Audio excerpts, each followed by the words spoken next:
छा तव्हांजी उमिरि बि 15 खां 25 साल जे विच में आहे? छा तव्हां बि रील्स ठाहिण ऐं ॾिसणु पसंदि कंदा आहियो? छा तव्हां बि पंहिंजे अंदर जे एक्टर कलाकार खे ॿाहिरि कढण जो मौक़ो ॻोल्हे रहिया आहियो? साथियों, सिंधी संगत खणी आई आहे असां सभिनीनि सिंधी नौजवाननि जे लाइ पंहिंजे अंदर जे एक्टर कलाकार खे ॿाहिरि कढण जो मौक़ो। मां बि एक्टर चटाभेटीअ जे ज़रिए, हा, हिन चटाभेटीअ में 15 खां 25 साल जा नौजवान भाग वठी था सघनि। कैप्शन में ॾिनल प्लेलिस्ट जी लिंक खे क्लिक कंदा त घणेई क्लिप्स तव्हांजे साम्हूं अची वेंदियूं। हुन मां को बि हिकु चूंडियो ऐं हुन जहिड़ी हिकु रील ठाहियो सोलो परफॉर्मेंस में पंहिंजी आवाज़ में ऐं सिंधी संगत खे मोकिलियो।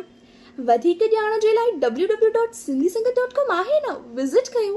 अरे हा, प्राइज़िस तव्हांखे ख़बर आहे, पहिरनि 3 सभिनीनि खां सुठनि कलाकारनि खे प्राइज़ मनी 10,000 रुपया मिलंदी ऐं तंहिंखां पोइ जेके 10 सभिनीनि खां सुठा कलाकार हूंदा, यानी सेकेंड रैंक अचण वारा 10 सभिनीनि खां सुठनि कलाकारनि खे 5,000 ऐं थर्ड रैंक अचण वारनि सभिनीनि सुठनि 10 कलाकारनि खे 3,000 मिलंदा।